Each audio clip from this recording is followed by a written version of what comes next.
All right, everybody, we're going to bring it back, if that's okay, because we have to wrap up for the next presenters. So hopefully you got a little bit of practice going through this. We did a real-life example, and then the example was just around a dessert. You know, unfortunately at the CSAM Gala, there was like a delicious sort of tart, and we just went through that process. So If you were there yesterday, you know what I'm talking about. So. yeah, it was massive, delicious, reminder of home and stuff. And so we looked at the problem behavior was having that tart that was there. The prompting event was when out of nowhere someone just put it right in front of you at the table. Like had it been somewhere else, had you to go get it, if there's some kind of warning, maybe. The things that made vulnerable, every time there's a conference, you have to talk to people, meet people.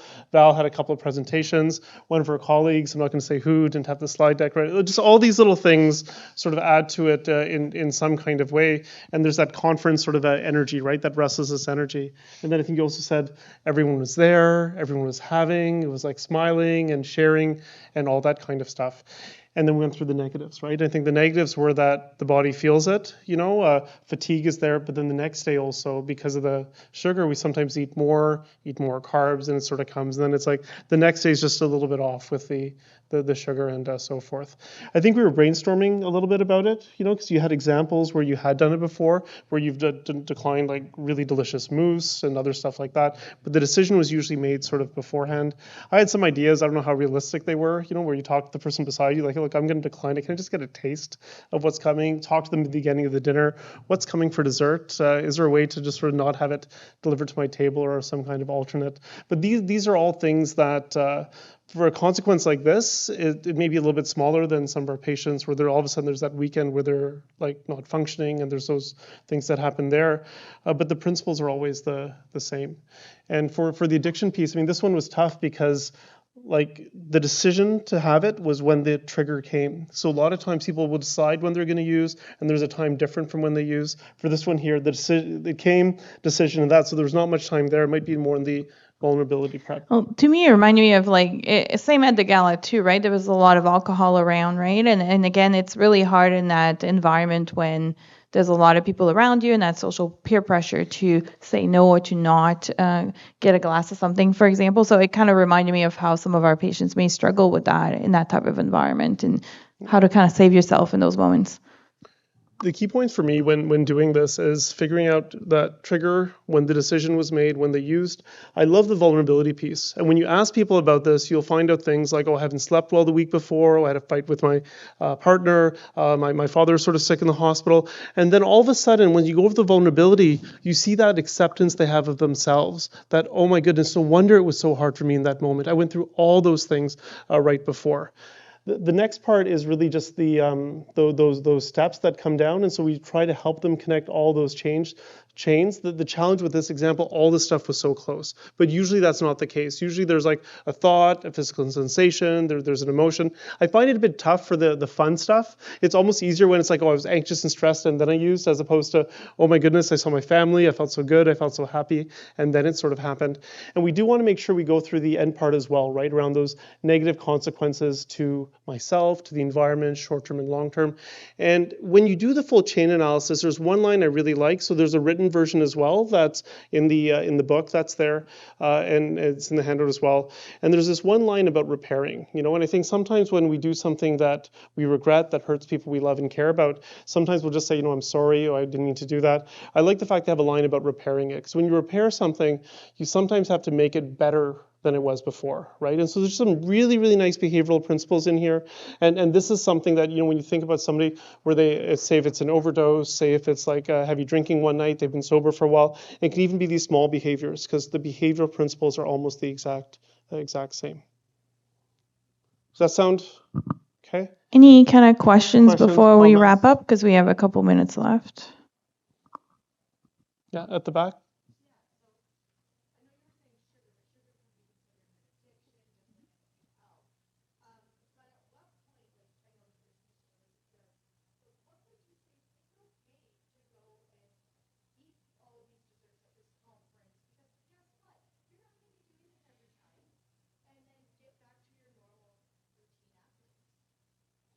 I think that's a very good question and point. And I think like You could potentially do it in the beginning.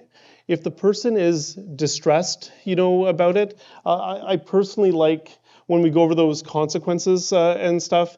Is there a way to mitigate some of those consequences and still enjoy the dessert? My mind was going to like, how can we still like, because it was like this French Canadian dish, and she's like smiling when she was talking about it, reminded of childhood, all that kind of stuff.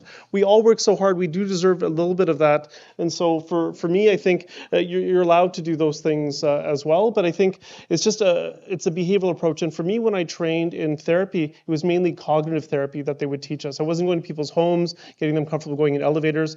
And so when you start to think behaviorally, for me, it was eye-opening. And for all of you who work in this field, I just want that to be at the forefront as well. I think you're allowed to accept the person and not judge the person. And maybe they'll absorb some of that too. So. I think it's also helpful to figure out what the person wants and how they feel about it, right? Because some people, as you say, like might be okay with the idea of, okay, like I'm gonna take a break from like low carb to go to a conference, and I'm not gonna limit myself. But they prepare for that and they're okay with that and they accept that. And then some people that might derail them significantly, no different than because I've had patients who tell me, well, I'm going to this concert, I'm probably going to drink. Is that okay? And I was like, well, how do you feel, right? Because at the end of the day, it's you that has to be okay with it, and you will suffer whatever consequence, positive or negative, that come out of that, right? And then I plan for whatever they want to do. And I find that's a lot more helpful to put the ball in their court about kind of how they feel about it, what might happen, will that derail them further, and is it worth it, right, for them? And for some people, if it's a rare experience, they really want to be able to enjoy that time, and they feel that they should be drinking at that time, and that's fine. We're not there to judge that. We're there to support them in making it successful and limiting potential kind of harm. So I think it starts with the person, if that makes sense.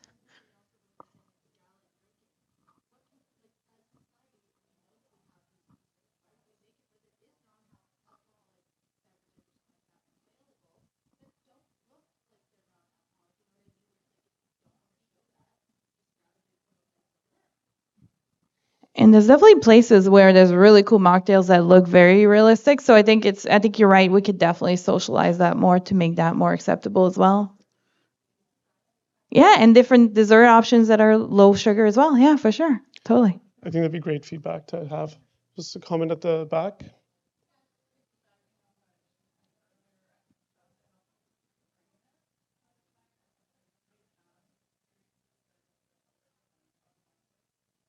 Yeah, so the comment was just about reframing it so that gives you something to learn from. I think it's very important to have some kinds of twists as long as the person feels validated first, and I love that idea of taking it as a lesson, and sometimes I wait for them to do it. So with DBT, I learned this stuff when I was fully out in practice for 3-4 years. I went through a few trainings, had a mentor. I'm able to run groups and individual stuff for this therapy as well, and it's really changed the way that I practice. And if any of you have that goal or desire, I'd be happy to chat with you after the next talk just about how to set up an environment where you can bring that skill as well. I just felt really helpless working with people that had borderline personality, and it's something that's still difficult, but at least have a tool in my toolbox. And when I have teammates that are willing to learn and apply the therapy, we can even have little skill groups here and there and stuff like that. So thank you for attending that part. The next part is on motivational interviewing. I've got Dr. Nona and Edwin Way, who's a social worker I work with at Mount Sinai, who are going to co-present with me for that as well.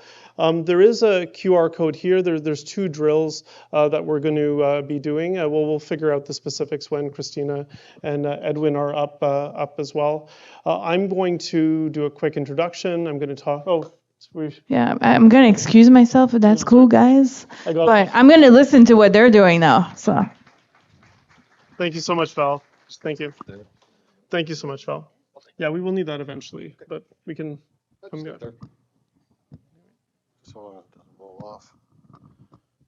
So for me, motivational interviewing changed the way that I practice medicine. When you do training as a healthcare provider, you get very, very good at a diagnostic assessment. You know how to make a certain diagnosis within a few minutes. You can ask a series of questions, come up with treatment recommendations, plans, things along those lines. MI is almost a completely different way of speaking in some kind of way. And for me, the way that I had a mentor, Tim Guimond, I had a few people, social worker supervisors who helped me pick up some of the skills. They helped me lead a couple workshops and so forth. And what I think really made that final leap was I had 2 separate patients, 3 interviews with each one where they were observed with feedback. And then after getting that, all of a sudden I felt I could use statements, reflections, all that kind of stuff that's there. And for here, I really want all of you to get a little bit of a practice as well, just sort of trying it out. For motivational interviewing, it's a therapy that was developed in Albuquerque, New Mexico, with Bill Miller. And Bill Miller was heavily trained in psychoanalytic therapy, but also in Rogerian therapy. So Rogerian is that humanistic therapy with that unconditional acceptance of how that person is. It's almost like we create a space where they can become what we believe almost they're capable of, or they start to believe that as well. The way that we're going to do our session today, and the writing is quite small, but we're going to have 10 minutes where I cover the basics. I talk a little bit about the spirit. Dr. Nona is going to come up and just describe what ORS is, and then we're going to do the contrasting practices exercise. And it works better if you have it on your phone. It's in the MI exercises folder, but if you don't, I'll put it up on the screen as well, and we'll walk around for it. After the contrasting practices, we're going to talk a little bit about change talk, which is the goal of motivational interviewing. Edwin's going to talk a little bit about feedback, and then we're either going to do a demonstration, or we're going to have you practice, or I find sometimes people want to split into groups, and so we'll just do a quick survey at that time and go through it that way. A simpler definition is just it's a gentler conversation about change for motivational interviewing. It's a way of being with somebody that really allows them to come up with the answer themselves. And for motivational interviewing, it's they always have the spirit that they talk about, and they talk about how it's a partnership as opposed to pressure, because sometimes as physicians, healthcare providers, we provide this pressure. It's this acceptance of how the person is as opposed to this authority, and the acceptance you show through affirmations, promoting individual autonomy. There's also evocation. So we're very familiar with education, psychoeducation, but in motivational interviewing, we want the person themselves to come up with the reasons for change. And in around the 3rd edition of motivational interviewing, Bill Miller added the word compassion. And the reason he did that is that if you look at the older versions of it, it's a little bit almost manipulative. I think he went through this book, How to Get Someone to Do What You Want Them to Do in 7 Steps. It was all these MI principles. And then he had this uncomfortable feeling, and he's like, we have to add compassion to it. In motivational interviewing for healthcare, this is in that book they talk about 3 ways. So when you think about how you communicate with someone, there's things that we do naturally in the world. So for example, say if a family member or friend has somebody pass away, they may need somebody just to listen. So listen and follow. So you spend a lot of time listening. You might ask a couple of open-ended questions. You don't really give much advice.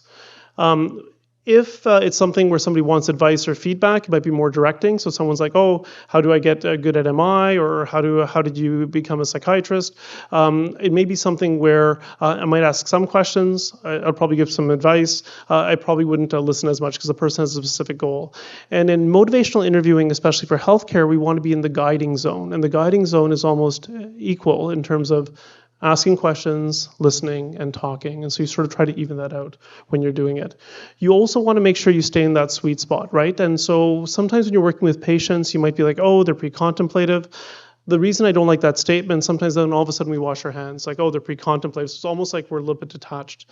The other times the problems comes when we care so much, then we end up on that roller coaster as well. And that was also one of the reasons why I had to learn dialectical behavior therapy, because when you work long-term with patients that feel emotions intensely with complex trauma, you go on that roller coaster as well. So you have to find a way where you're there, you're present, you're empathetic, and so forth. The way MI works is that you take what the person says, you meet them with an empathic, strategic response, sometimes a statement, and that guides what the person says next and then they move towards that change. And in motivational interviewing, the way that it works is that you can go up or you can go down these stairs. And how it is, so initially you'd want to maybe more engage the person, set a frame for that conversation. Then you can move up to focusing, to identifying a specific problem. And then you can evoke all that sort of desire and stuff, and that'll come up a little bit later as well. And then the last part is sort of taking steps. And the reason I like these different therapies, some of them are a bit better at goal setting and so forth, but MI technically you can do all of those things. But the whole idea here is you want to bring that spirit, that partnership, acceptance, compassion, evocation. You are very careful about what you say and how you say it to bring that out in them. And then Christine is just going to go through what are the specific ingredients, what comes out of your mouth, and then we're going to practice, and then the three of us are going to just hover around and see what we can see. Thank you, Dr. Lambert. Okay, so in terms of how we actually do MI, so I think it helps to review how can we actually do it. We have a bit of the background, the theory behind it. So I think it's nicely summarized by this acronym ORS. O being open-ended questions, A being affirmations, R reflections, and S summaries. So we're going to go through that in a little bit more detail. With open-ended questions, I think we probably all have an idea of what that means. They're questions where they cannot be answered simply by a yes, a no, or a one-word response. And so in this way, they contribute to moving the direction of the conversation, moving it forward, and even steering it in certain directions. They explore depth rather than detail, and also it's helpful in elaborating. So getting the patient to elaborate, or the client to elaborate on certain things. So some examples we have here are, can you tell me what you like about using substance X, as opposed to, so do you like using the substance, yes or no? What makes you think it might be time for a change? With affirmations, they're a genuine positive reflection of a person's strengths, attributes, identities, and aspirations and values, and they go a lot deeper than compliments. They really function to stabilize that therapeutic relationship, and some evidence does suggest that, this is really important in bringing about change talk, because if someone's going to make a difficult decision, they need to know that they have the strength and the skills to be able to do that. So one example would be, suppose you have a client that has not been coming to appointments or taking medications regularly, and then you notice that they've started to be a little bit more diligent about this. An example of an affirmation would be to let them know, since we've noticed that you're taking your medications, you're coming to appointments more often, and it shows a real investment in your health and your desire to improve. With reflections, they could be described as a strategic guess about what the speaker means, said out loud as a statement by the listener. So they're generally statements that gently steer and move the conversation forward in the direction of change talk. And typically by the most experienced MI practitioners, we find evidence shows that the reflections are often the most frequently uttered out of the ORS statements, typically on a ratio of 2 to 1. And there are two kinds of reflections. The first one being simple reflections, and they convey understanding. So for example, paraphrasing, evidencing that you understand the gist of a statement, paraphrasing. So for instance, if a client says, I really want to cut down on my drinking, an example of a simple reflection would be decreasing alcohol use is very important to you.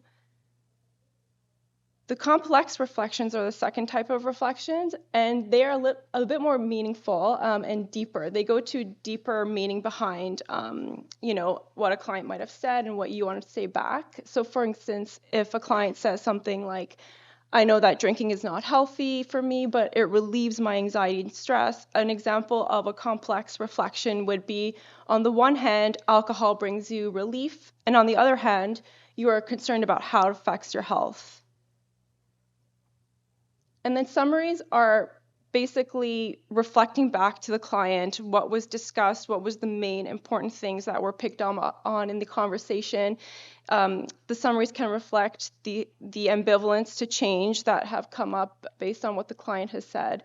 They communicate interest and an understanding of the client's perspective. And there's many ways that a summary can be reflected back to the client. For example, let me summarize what I heard you say, let me know if it's correct, or just simply stating, so this is what you mean by X, Y, Z. So we thought that, to be able to absorb this information, it would be helpful to have you practice. We have a game called contrasting practice. And so we'll ask you to split up maybe in groups of two, and we'll have someone who serves as a speaker and someone who is the counselor. And the goal of this exercise is to basically contrast what is MI and what is not MI, because sometimes it's hard to know the difference without actually comparing the two. So it should be in the slide deck if you've downloaded, but we have it up here. Essentially, if you just go through what the speaker would say, essentially, as a speaker, you're going to talk about what is it that you want to change that you have not changed yet, and you're going to reflect that back to the counselor, and then the counselor is going to use what we have suggested there, which is basically, kind of persuade the speaker to change, why they should change, why it's important to change. This is not really the practice of MI because it's a bit more forceful in telling them what to do, educating them as opposed to evoking why they want to change. So we'll give you 5 minutes to do that, and then we'll debrief, and then we'll do the second part of the exercise. And with motivational interviewing, we try to do real plays. So you want to find something for yourself where you're feeling a little bit ambivalent about, something that's in that Goldilocks zone for it. And so something that you want to change as opposed to a role play with a patient. And we'll walk around as well if anyone needs help finding the exercise or things like that. So we'll do 5 minutes, the not MI portion. One person is the therapist, one person is yourself with something you want to change. And if anyone's free, one of us can join you as well.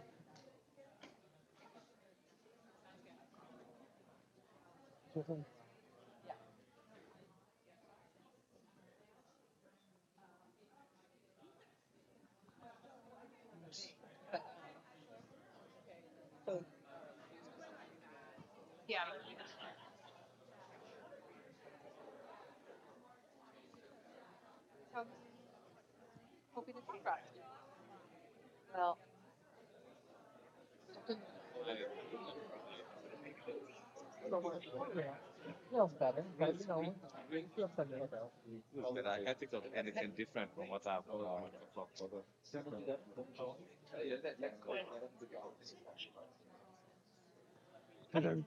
Do you want someone to do the drill with, or you're okay? Or? I should be fine. Like I went to the lady, but she had a sore throat.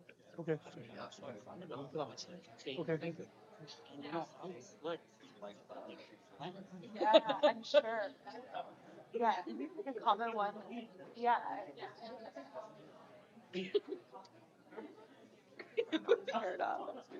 Should we pair them, or? Well, so he said Exercise. the other two left. So it's really just her. I don't see the one with the short throat. He said he's fine on his own. So it's just her, right? Yeah, I can go. Okay, she's okay.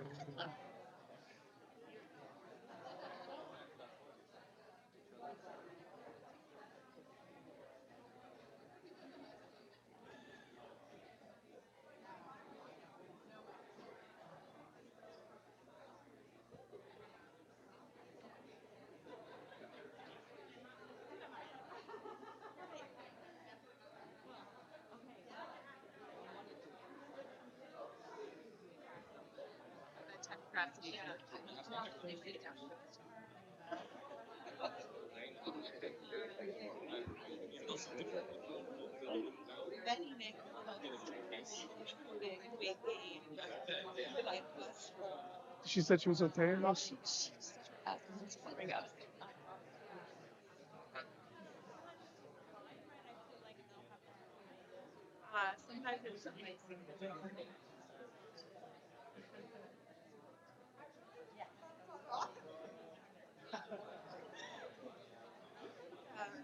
It's just recording from the bigger mic, so you should be.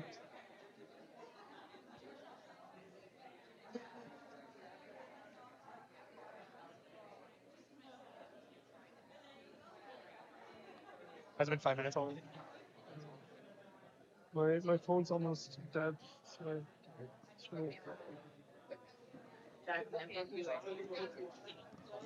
are we doing this? Then we just switch to the next exercise? Yeah. Switch roles and then we debrief after? And Or the MI? Oh, the second part. Yeah. Yeah. And we, Do do you want to debrief in between, or do you want to debrief after? It's up to you, but I think we might run out of time if we debrief in that. Like, I think we should debrief after. Yeah. That's it. Yeah. Yeah, okay. Okay.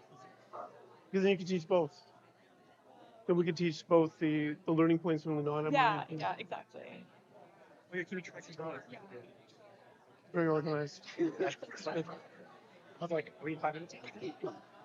It always feels longer than. It always feels like a lot of. I don't know if you remember someone named Valerie. I met her briefly.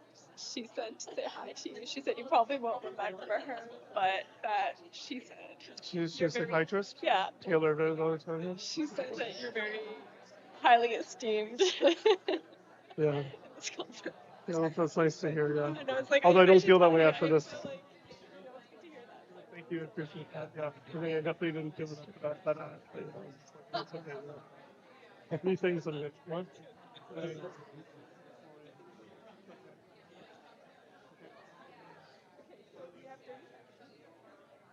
So 30 more seconds to finish up. And be a good time to make that summary statement at the end. Yeah, no, but they have a thing there. You have to remind them. Oh, sorry, you have to remind them.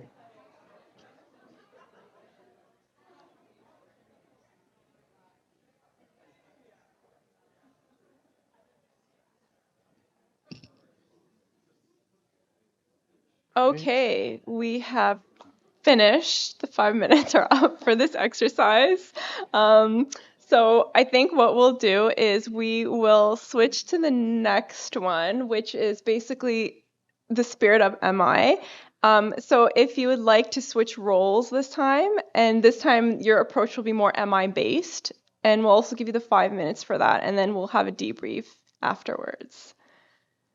So switch the speaker and the therapist and switch the instructions.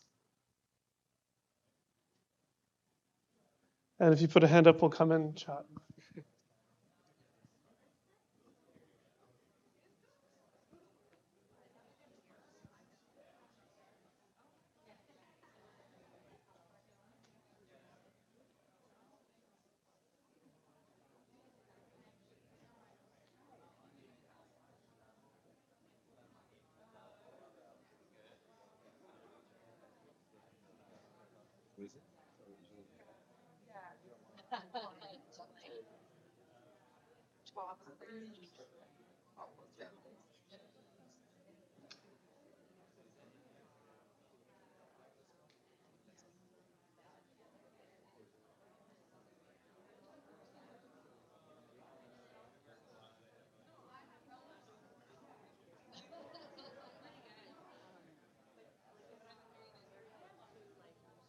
Born like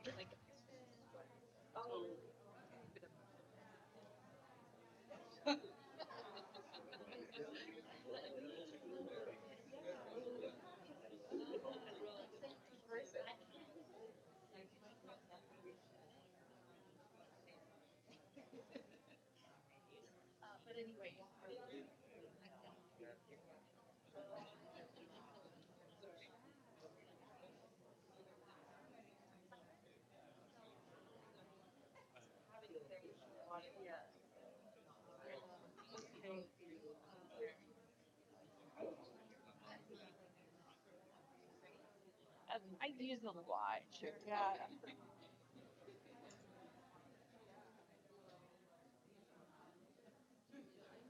Was the tops come down today? Or was that was the tops to get down? Oh no, the good thing is my parents are just fixed.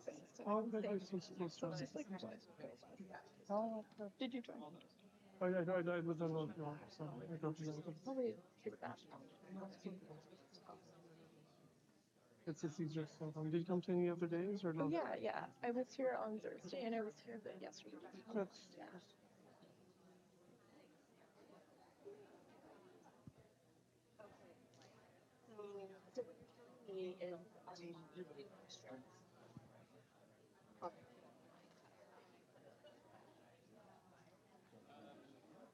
They say. I could probably do that. So if you hear that they're just doing a game, it's like a long facing anthem. Sure.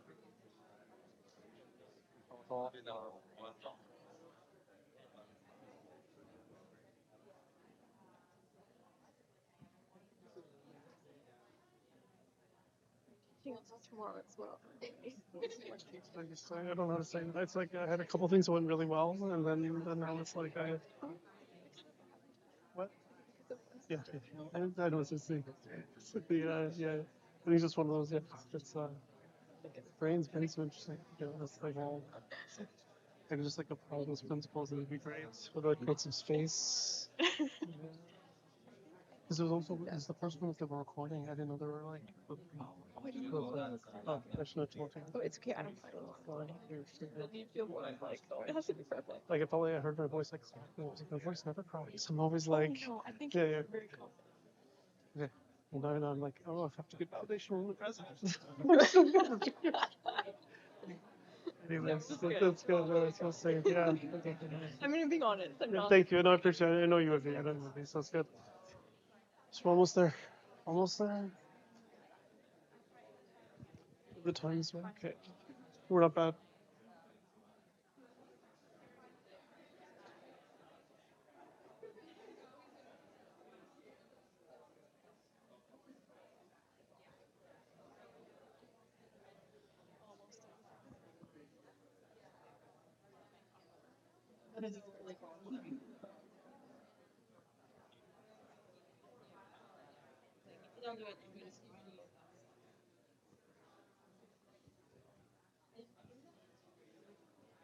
Okay, 30 seconds left.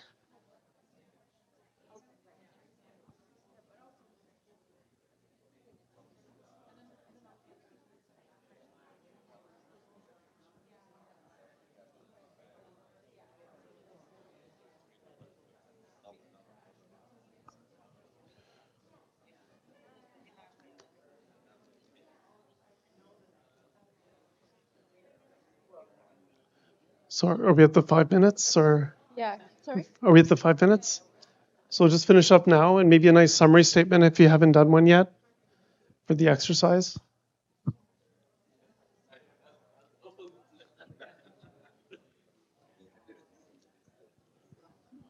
Okay.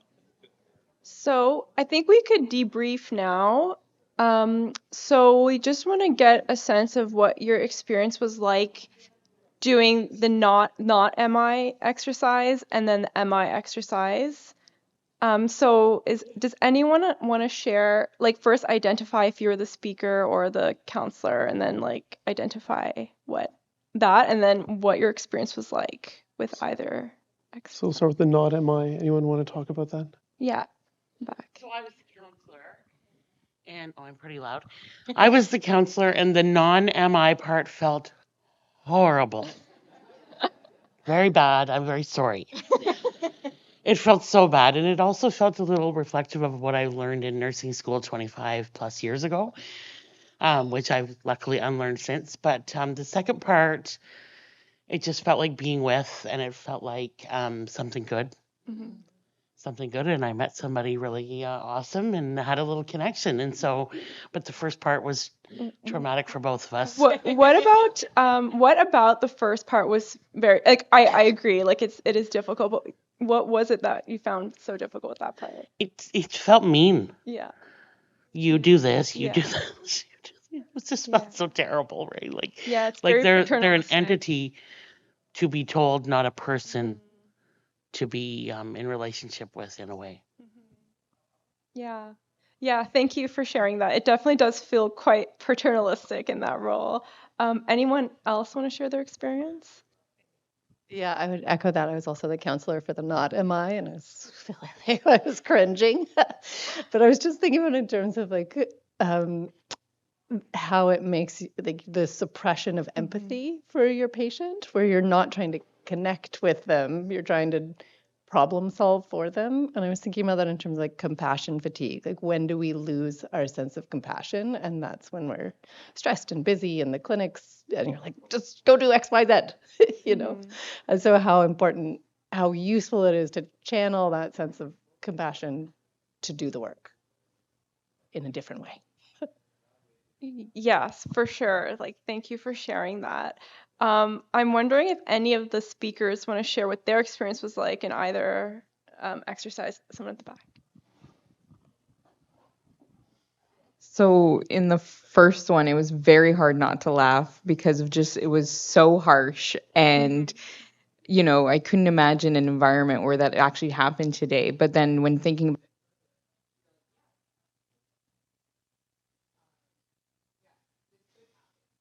Yeah.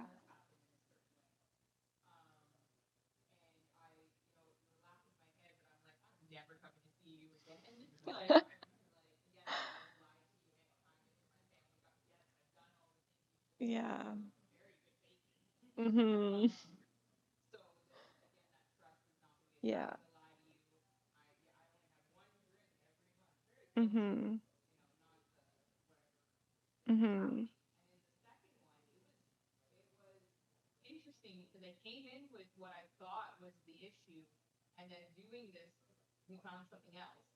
Mhm.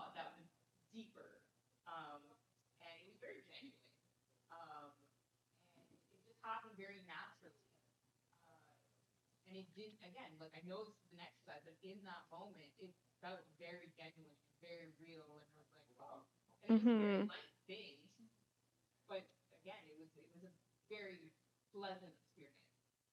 Thank you for sharing that. And I think it also shows that MI can be very productive if done correctly, you know, in the direction of change and just as you described, like you actually learn something from it. And I think also the therapeutic alliance that you have with patients or clients is very important. And to have that ruptured by not doing it properly is not a good thing.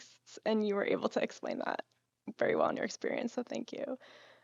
We have time for one more person if they want to share anything. No? The other mic's down. Yeah. Maybe I'll just summarize. Maybe I'll just summarize just a couple of the points. When you were the therapist for the MI version, was it easier or harder than the other version, do you think? Which one do you think was easier? Like, was it easy to be the therapist in the non-MI version? That first one? Had to come up with all these reasons, all these steps. You had to work. And the second one, we just had all these open-ended questions, right? All these open-ended questions, and the person sort of figured it out themselves. So one thing, sometimes it's a little bit less work on the MI version. It's just something to keep in mind. And also there's something about being able to speak and feel heard that allows for that empathic connection to form, and for that second version that was there as well. In medicine, there are times that we have to give advice. There are some MI ways to do it. You know, some people use this ask, tell, ask. Would you be interested in hearing about treatments for this? You tell them, can you tell me what you understood about it? So you sometimes do have to give that advice, but sometimes in medicine, we get stuck telling people, you really need to get on methadone. You really need to, and it's, yeah, sometimes that experience of hearing is not always great. So that exercise really covers the spirit of MI, and then as you start to get practice making those reflections, you start to sort of learn how to make them strategically so you move towards change talk. So the exercise you did guides towards change talk just through that. Once you start practicing making reflections, you learn how to choose them to move towards change talk. So what is change talk? Change talk is the goal of motivational interviewing. These are the words that come out of the speaker's or the client or the patient's mouth, and they express things like desire, ability, reason, need. That's a preparatory change talk. Anytime you hear that, you just want to get them to keep going. And then it moves over. Sometimes you get enough momentum, you get over to commitment, action, and taking steps. And every time you talk to somebody and you're like, well, what about this? What about that? They're like, yes, but, you got to go back. You got to go back to that desire, ability, reason, need, right? So if you start a commitment, action, taking steps, they're saying yes, but. You go back to that desire, ability, reason, and a need. And this is what that goal of motivational interviewing is. And the thing to remember, change talk, it's two sides of the same coin, you know, because the same lines apply for continuing to smoke or stopping smoking. And you want to find a way to flip it so they're moving towards the direction that we all agree is in that best direction of health. But that's why you also don't do things like MI for things that are you could sort of go either way for. Does that make sense? So basically it's desire, ability, reason, need. I want to, I'm able to. If I did this, then that, I have to. And then there's commitment, action, taking steps. I will, I'm willing to, I've started to do it. And we want to find a way to get over that hump. As I mentioned before, in motivational interviewing, we can make it relevant for healthcare. We can actually give advice. We just have to ask for permission first. Sorry. Is your part? Okay, go.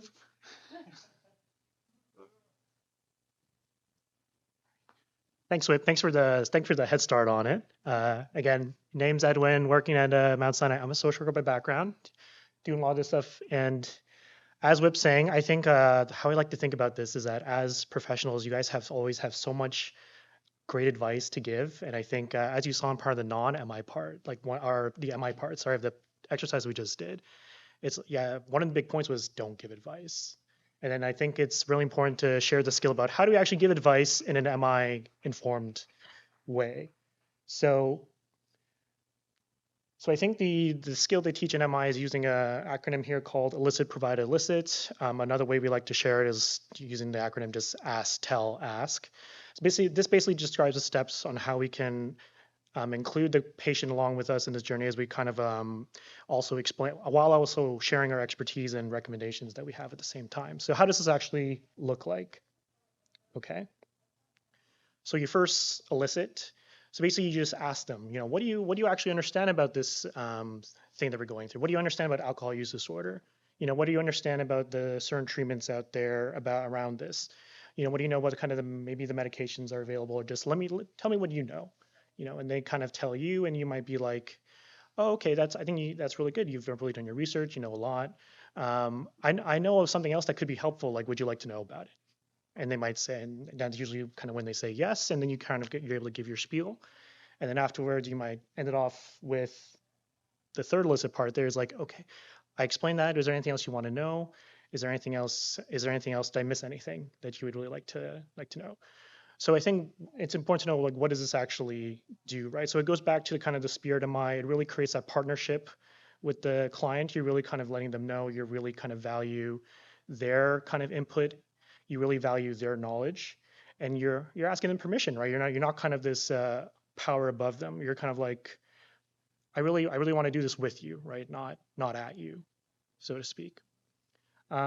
This could also work for like other ways that this might look like is examples. I'm trying to think as opposed to just like before you ask their knowledge about it, you just kind of ask like, okay, you want to know about this? Like, I know a lot about methadone. Maybe would you want to hear what other patients do that works for them? And they might say yes, and then you're able to explain. And I'm trying to think about, I think to give this a little bit of a highlight is the contrast, right? What does the opposite of this look like? And I think probably a couple examples already came up, but I think the examples I always think of is, or maybe you think back when you were a kid, or maybe when you're as an adult, when you come home now, and you kind of, as a kid, maybe you did something wrong, and then you ask your parents for help, and or as an adult, you kind of go home, you start complaining to your partner about how hard of a day it was, and they immediately go like, oh, why didn't you just try this? And you kind of think, that's when for me, I don't know about you guys, but I kind of roll my eyes and I stop listening at that point, right? But it's different when it's kind of like, oh, that was so hard. I kind of have a way that I've managed that before, or I have a way that other people have done it before. Would you be interested to kind of hear about it, right? So then I feel like if you kind of present it that way, it's a little bit more receptive to actually listen to the advice, right? Any questions about that before we go to the next activity? Okay. So I think a big part about MI is actually being able to practice. So I think a lot of the big things about practicing MI is like, indicators for how well you actually be as an MI therapist. It has nothing to do kind of with your background, your training, or anything like that. It's really about how often you get feedback about how you deliver MI. So I think we really want to offer this kind of last little bit that we have to do that in some kind of way. So I think we have two different options, if I believe. Number one's like a live demonstration. So say, for example, maybe one of you brave people would be kind of a volunteer. You want to get help with something. You actually want to get some therapeutic benefit out of this. You can come up and do it in front of everyone, and I would be kind of trying to help you out. Or number two, we split up into groups of 3, and we just kind of practice the MI skills. So I think how would that look like? There'd be one speaker, one counselor, one observer. Really, as you're really just kind of practice. Really, I think we just focus more on the OR skills for now, for beginner. So you're really trying to aim for that 2-to-1 reflections to questions. And an observer, you're kind of recording actually how much reflections to questions they do, and kind of just rotating. We give feedback to each other that way. Maybe as a show of hands first, who wants to do maybe a live demo? Okay, We'd like to get your feet wet and practice with people. Yeah, who wants to get into small groups and practice with each other? So why don't we pick these 2 tables if you want to practice? We'll have you, because then I'm just thinking about time, right? Because there's only about 20 minutes left talking. Roughly, yeah. Yeah, I think if you actually want to practice, come here, we'll set up an exercise, so at least you get a little bit of practice, a little bit of feedback, and then we'll do a demonstration over there, and we'll do it project. So whoever wants to practice, just come over here, and then we'll begin it. Okay. Sounds good. So again, anyone who wants to get into groups and practice with each other and observe, let's come out to the left side of the room here with Whip. If you want to kind of view a live demo, or if anyone's actually, I still need someone that's brave enough to, but if you want to kind of see a demo, maybe we'll come on to the right side of the room in this corner. Okay, is everyone okay with that? Cool. So we do have the 2 mics. One's up there, one's down here.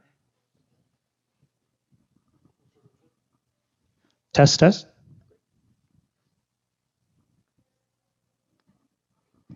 First of all, is there anyone actually brave enough to do a live demo? Otherwise, this side's not going to work. Okay.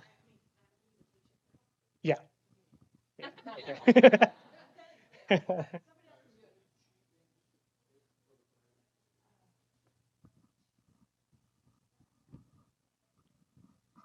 Okay, we got someone. Let's split up. So again, if you would just want to practice amongst each other with other people observing and stuff like that, come on this side of the room. If you want to observe a live demo that Dr. Primo graciously volunteered for on this side.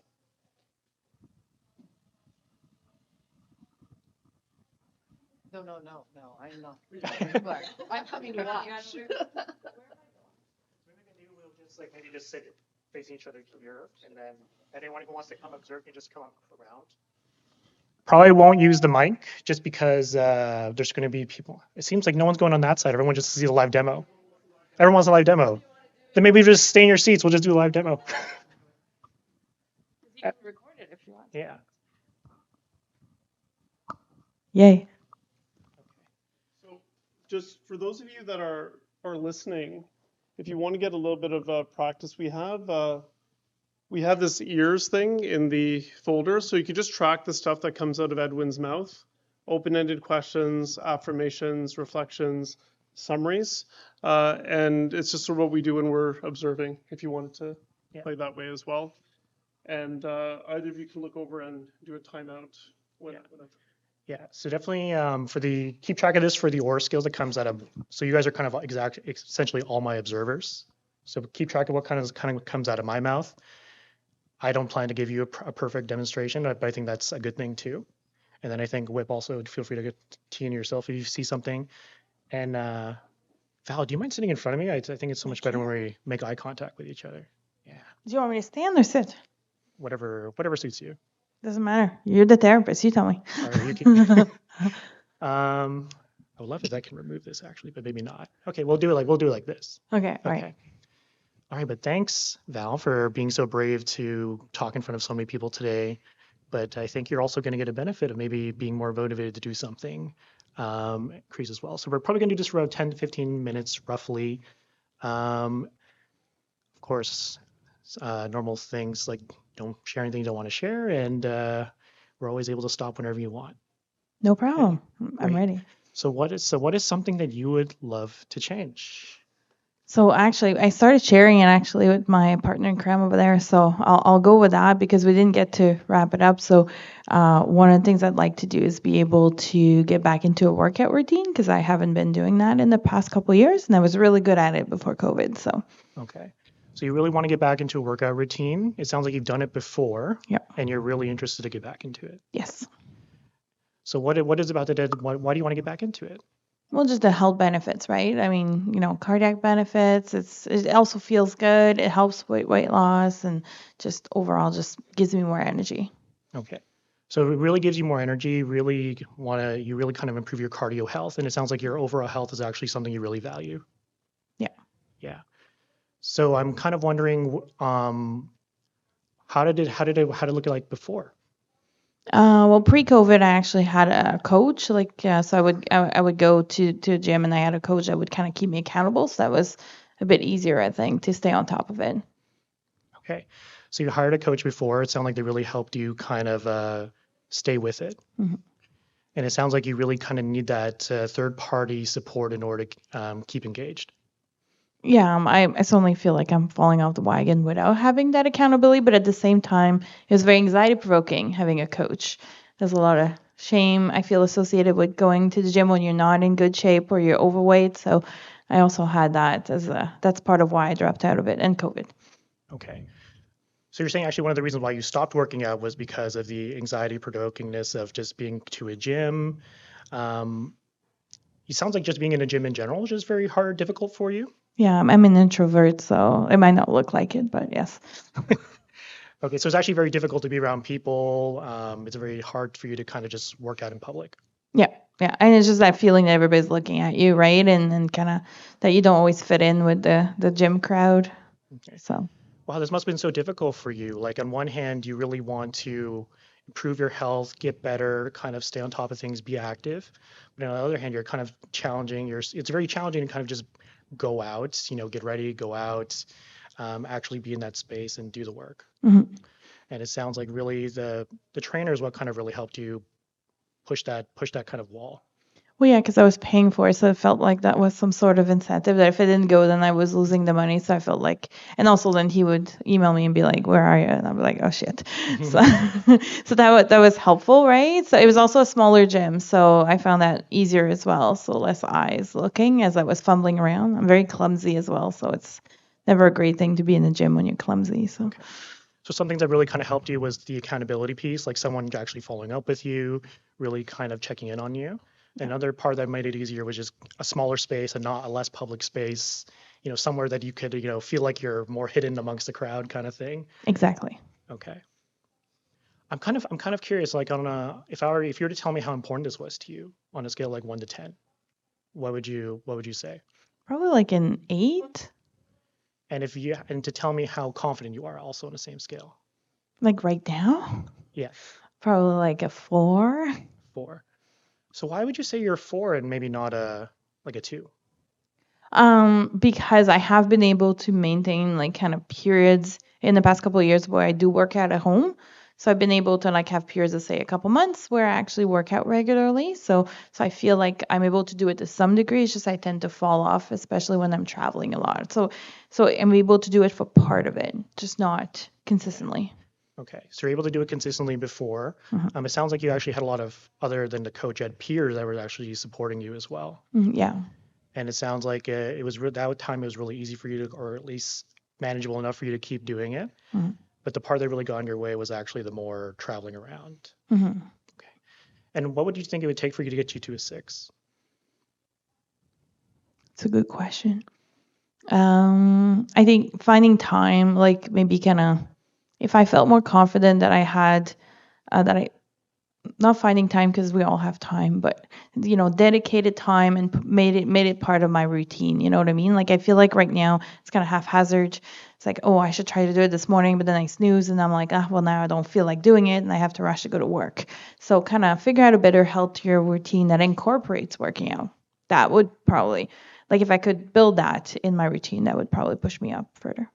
Okay. So it's actually just making the time and putting a plan in place to actually do this is what you feel you need. Yeah, like I feel like I'm trying to kind of do it without any kind of proper kind of integration of it, right? Like, and it usually fails after a couple weeks. Okay. Sounds like you're also telling me that you've tried to do this before and you've actually not been successful before. Yeah, especially since the pandemic. So trying to do it from home is a struggle. Okay. I think so overall I'm kind of hearing so far that, you really want to improve, really want to get back into working out, essentially being more active. You really want to do it because you really care about your own physical health, the cardio benefits. You really kind of care about being in better shape. You're able to kind of do it before the pandemic because you had a coach, you had some peers that were kind of supporting you, and it was maybe less public or less people out in gyms, so it was a little bit easier for you. But ever since COVID kind of went out, more people came into gyms. It was really hard for you to kind of stay in that space, and you kind of weren't able to keep up with it. And also the trainer I had before is not at the same gym, so I didn't have the option of going back to what I was used to. So that option was out of the window too. Okay, so the previous option, you couldn't go back to how you had it before Yeah, because not exactly. COVID kind of went away and you didn't have the same opportunities. Mhm. Okay. And it seemed like it was actually really hard for you to kind of think about what's the next step because you were almost telling me it's like, I'm not quite sure. Maybe I actually have to just do it. Essentially, you're kind of telling me I just need to do it. Yeah, I don't know. I feel like there's not that many obstacles, and yet it feels like hard to integrate it, right? So like I'm not sure where the block is. I don't know if it's just I need more outside motivation or I need more just like dedication to it. Like I don't know if I'm not prioritizing it high enough or there's something kind of making it hard for me to make it a regular habit. Yeah. No, it sounds absolutely difficult for you. You sounds like you've tried to do this before. It's not like for lack of trying. You've had to do this before. You tried to do this before. It didn't quite work out. And it sounds like you don't quite know what to change to actually make it work. Mm-hmm. Yeah. So I think that's a difficult place, right? Like I think it sounds like you have a lot of other responsibilities and priorities that you're trying to balance into that we haven't really talked about as well.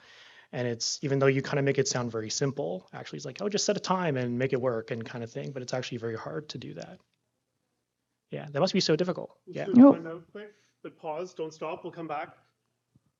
What are you noticing here? Like what's sort of going on in this interaction? Sorry, lots of reflections, yeah. Anything else? Some change talk, yeah. Yeah, at the back and then there.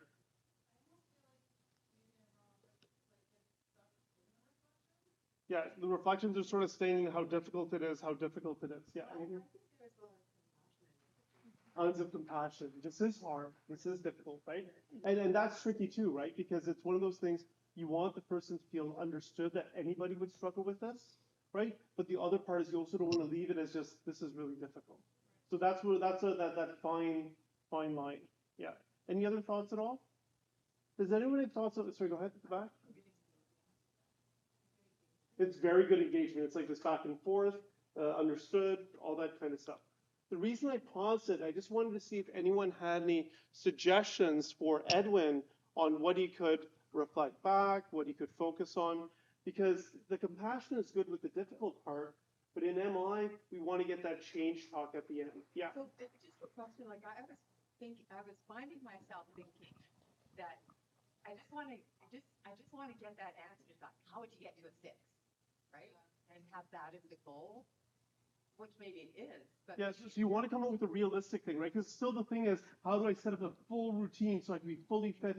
They haven't simplified what I do this week. So you almost want, or maybe what would take it to a 5 almost, right? You almost want one small thing that could be done. Yeah. Does that sound right? Well, at least one small step. It's more like, what is my goal as a council versus their goal as a person, and trying to get out of my goal. My goal is actually to try and like find a place where they can help them identify like what is that next little step they can take. So as a therapist, we want to identify what the next step is, and part of you also wants to make sure you understand her goal a little bit better. I'm not really following. Sorry, I'm trying to come with some specific tips. But I love the one around figuring out what can build up the confidence a little bit, just a little bit. Maybe just going back to building the confidence a little bit rather than going all the way with it. Maybe we need to go to like 2.5 or 5. Okay, so just try to get a little bit nudged up, right? So just leave out a 2. We want to be a little bit better. The front and then the back. There were a couple of the two-sided reflections, and I think the kind of positive was first, and the negative, kind of more negative stuff was second. I think flipping them around. Absolutely. Pick up on the last thing said. Absolutely. So MI has really good scientists that unpack the research. They find you have to have that change talk at the end. And so I do the exact same thing. This has been really difficult for you, and you've done it before, right? As opposed to the opposite one. Because the reflections are good, the person feels understood, but it's almost like we're sort of stuck at that, it's really difficult, right? You know, and so we want just a little nudge, maybe that 4.5. And at the back?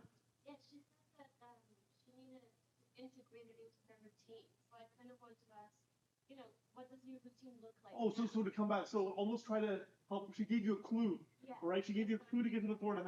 You're like, well, let's unpack that a bit. Yeah.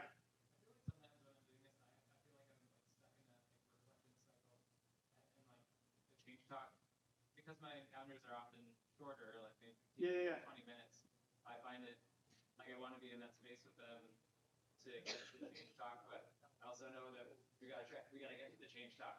And I have a difficult kind of balance of like, okay, we've reflected quite a bit here. I think we need to move on. Does anyone have a thought on how you can reflect and move to change talk? If not, that's okay. But I see what you're noticing that reflection cycle too. Yeah, we'll do 2 more comments, and we'll give Edwin 1 or 2 specific tips. I saw a couple of maybe there, and then we'll give the tips. I'll try to summarize the tips. Was it here? Yeah, Sorry, sure. I just saw the hands. I think my peripherals aren't great. I think you were the Go. I'll just go. I think when you talk about change talk, there's the want. She really wants to change and have this incorporated, but there's the belief of can you actually do it?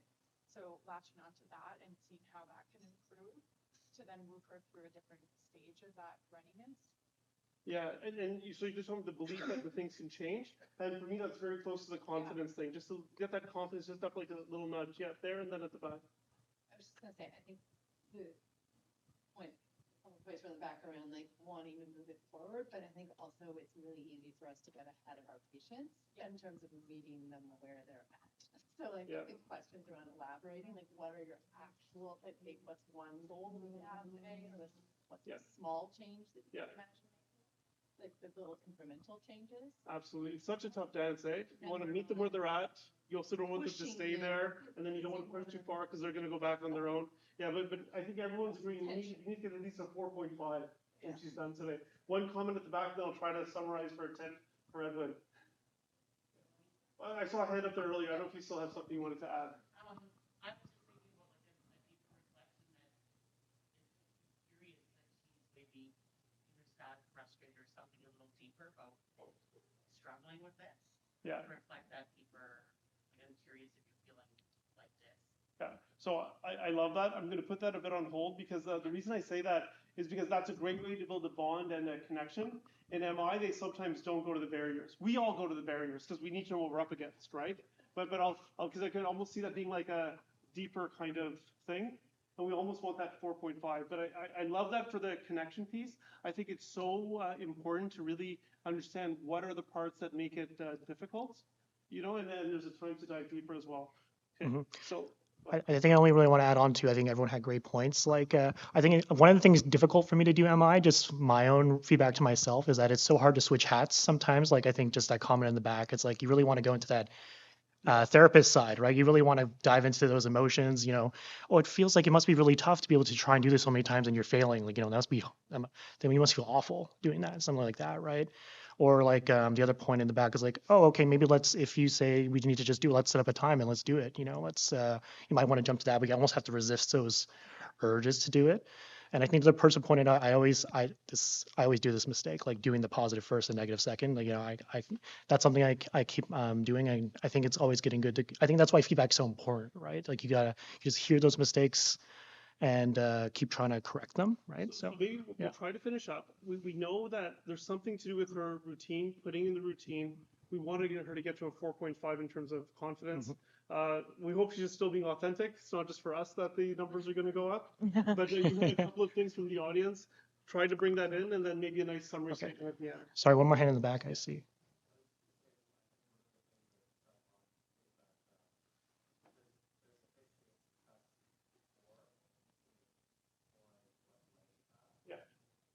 Yeah. So success, protocol, smaller goal, that 4.5 instead of the 6. Yeah. Okay. And then Just summary at the end. quick point on the success in the past. I think I tried to go down that route, and then she told me it was pre-COVID that things are different now, and I was like, oh crap. I was being a good standardized patient. They don't always feed you the answers, you know. So, but I'm gonna be a bit easier on him now. So. No, I think like authentic, real play is like what we're trying to aim for, right? With this, so okay, let's try. Okay, it sounds like it's been really tough to kind of find like something to bring you up to that 6. I'm wondering if it's like maybe a thing smaller, like a 4.5 or something like that might be more easy to think about for the next step. So like to go from a 4 to 4.5? I don't know how I would quantify that. Is that like 5 minutes of working out a day? Like what is that? Okay. Yeah, and I think always we always try to start like there's no goal too big or small to kind of go at with this. I'm really curious. It sounds like you're kind of feeling like that's almost doable, but almost silly to say out loud. Oh, just because it seems like it's probably not accomplishing what like ultimately the goal is, but I can see how incremental changes could be helpful though. So yeah. And I see how you're feeling. I probably would feel silly too, saying 5 minutes of working out is a step forward. But I think you also mentioned that you really just want to kind of get in there and start doing that at the same time. So I'm wondering, is that something that you feel would be doable? Yeah, for sure. Yeah. So I'm kind of thinking like, maybe as we wrap up for today, like what do you want to do until the next time we meet? Oh, well, I could exercise for at least 5 minutes every day. Like maybe I could get on I have a couple of cardio machines at home. Maybe I can do that for 5 minutes. Okay, so you have some cardio machines at home, Yeah. and are you okay if I push you a little bit harder than that goal? Like give you a little bit of a harder goal? Depends what it is. Yeah. I want you to choose a day. What day are you going to do it? How about every day? Okay. I think that's a great goal, but I think it's also okay to choose a smaller amount too. Okay. I'm not really good at keeping track of days, but I'll try. Like, sure, I could do it 3 times a week. But I worry that skipping is actually going to be hard for me. So that's why I was mentioning I'm a pretty structured individual. So I thought every day would be easier. But or how about Monday to Friday and not on the weekends? All right. We'll see how that goes, and we'll check again next week. Okay. Cool. Okay. So I feel like thank you. I feel like I kind of rushed that a little bit, but I wonder what the feedback is. How did I approach it? How do you guys like it? Would you have done differently? Because I think I kind of rushed into it. I just went right into it. I didn't summarize at the end or anything like that either. I think I'm just for the sake of time too. Put a bit of pressure on you. Sorry, Edwin. Yeah. So tough. But yes.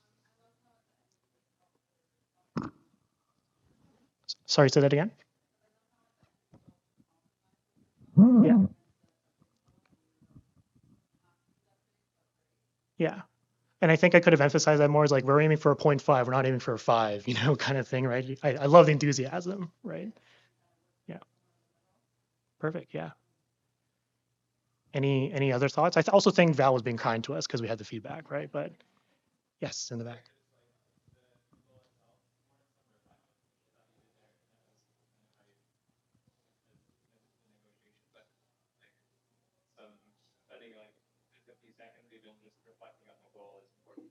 Mm-hmm. And I think it's also just affirming that any progress is good progress in this sense, right? Yeah. Any other thoughts? So thank you so much, Val. I don't know if I've given this book before, but this is Getting Your Loved One Sober book. Do you have it? You already have one? It was just I was going to give it to the volunteer. So if somebody wants to come, they can have it, and I'll tell you about it. Oh, sorry. What? Since I was supposed to get it, but I already have a copy. I'm going to think of a number, and whoever gets closest from 0 to 100, whoever gets closest will get the book, okay? So, hold on. Okay. Anybody how do you want to do this?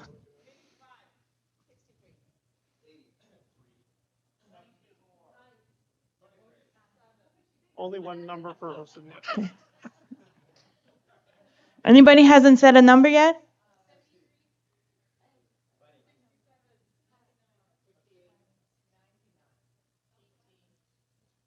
Okay. Oh my God. 77 is the number. I was going to give it to who said 80, but there you go.